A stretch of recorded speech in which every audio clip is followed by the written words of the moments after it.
Hi there, my name is Scott McDonald, and today I'm going to teach you how to do a walking back on Trampwall.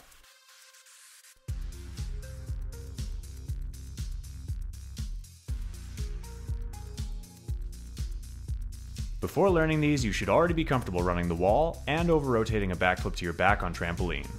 I'd also recommend knowing a few basic Trampwall tricks for the sake of familiarity with the wall. Knowing how to do a wall flip on floor isn't strictly necessary, but it would definitely help.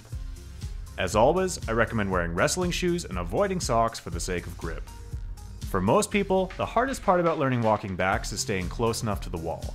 You can maximize safety and speed up the learning process by learning on the short side first for the sake of having more headroom, using a wall that's taller than you so you don't need to rush the takeoff, and having a friend throw a mat.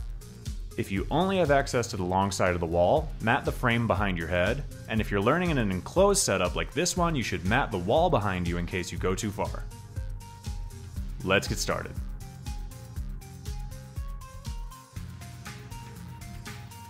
So, what is a walking back and how does it work? Simply put, walking backs are a wall run into a backflip that starts and finishes on your back. Though they resemble wall flips at first glance, walking backs actually have much more in common with rollerblading backflips. As you can see in this side-by-side with my friend Marco, the timing and placement are very similar. Walking backs rely on driving your knees and hips straight up towards the ceiling, using zero outward push and almost gainering slightly to stay close to the wall. You should also initiate the flip before reaching the apex of your bounce. If you've ever seen trampolinists like Jason Burnett here do backflips that stay perfectly in place and seem to keep floating up even after they've already kicked out, this is the same idea. Besides staying close to the wall and flipping on the way up, I recommend taking off by tapping your feet with a quick 1-2 rhythm. Other stances are totally possible, but this one tends to feel the most natural. Don't actively try to look back for the trampoline. Just see it when you see it. When it comes to your arms, do whatever's most comfortable for you. You can have them already overhead, swing them into the flip, or take off with them down by your sides. There are actually a couple different, distinct techniques people use for walking backs. There's the inverted takeoff, in which you leave your chest exaggeratedly down and lift your lower body, extend through your lower back and hips to create an open shape, and then snap into a small tuck as the flip begins.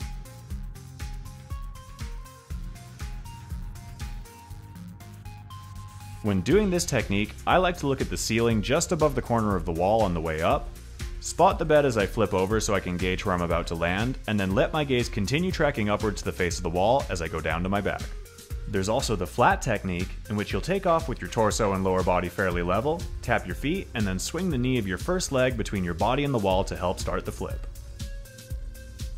Unlike the inverted takeoff, this one stays in a tight little ball throughout the entire movement.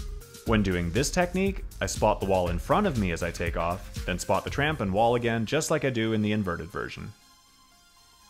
Neither technique is inherently better or worse than the other, and to be honest, you don't even need to pick one. I prefer to do a cross between the two, taking off slightly inverted but leaving my arms below shoulder level and setting looking forwards at the wall.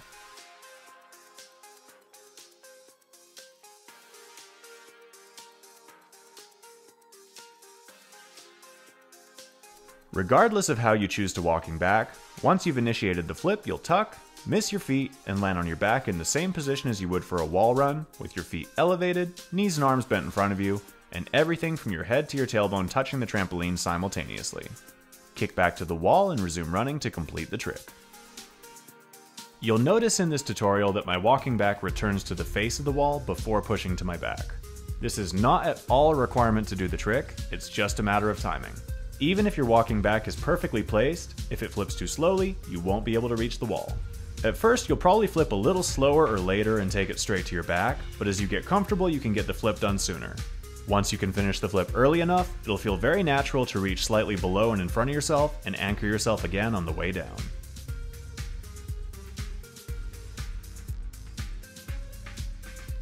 Now that you understand how walking backs work, let's break them down into a few simple drills. We'll start by getting familiar with the two takeoff positions.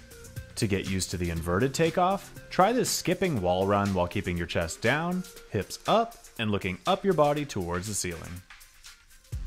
To practice the flat takeoff, try this pseudo wall pop, keeping your torso fairly flat and focusing on swinging the knee of your first leg up to gain height. Our next drill will help you get used to the spacing, landing, and some of the visuals you'll experience during a walking back. For this, all you need to do is over-rotate a back tuck to your back with the wall in front of you. Start at a comfortable distance, then incrementally move closer. You'll know you're in the right place, which will probably feel like it's way too close, when you can easily kick back into a wall run out of the landing. After that, try bouncing into a wall flip from feet to feet. When that feels natural, over-rotate to your back and kick into a wall run. Finally, try your first walking backs, but under-rotate to land on your feet. When your placement in the bed is consistently close, miss your feet to land on your back. Once you've managed that, congratulations, you just did your first walking back.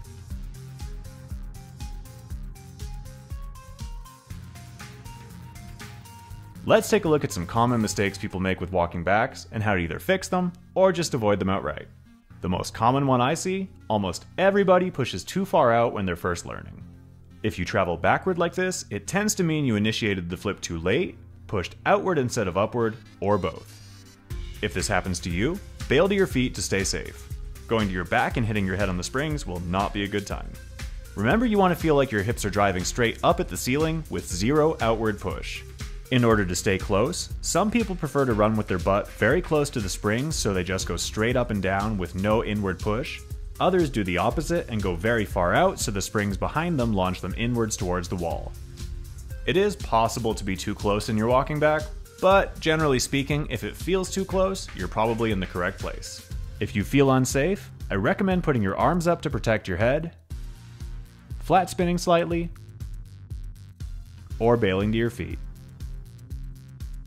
To recalibrate, go back to the short side and deliberately take your walking back too far out, then gradually bring it closer to the wall again.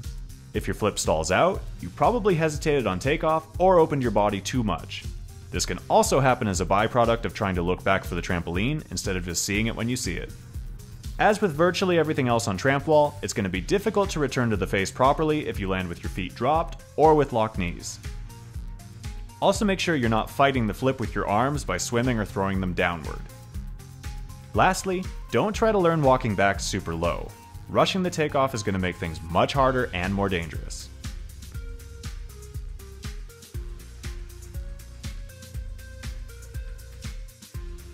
Now that you understand walking backs, here are a few ways to keep improving your skills.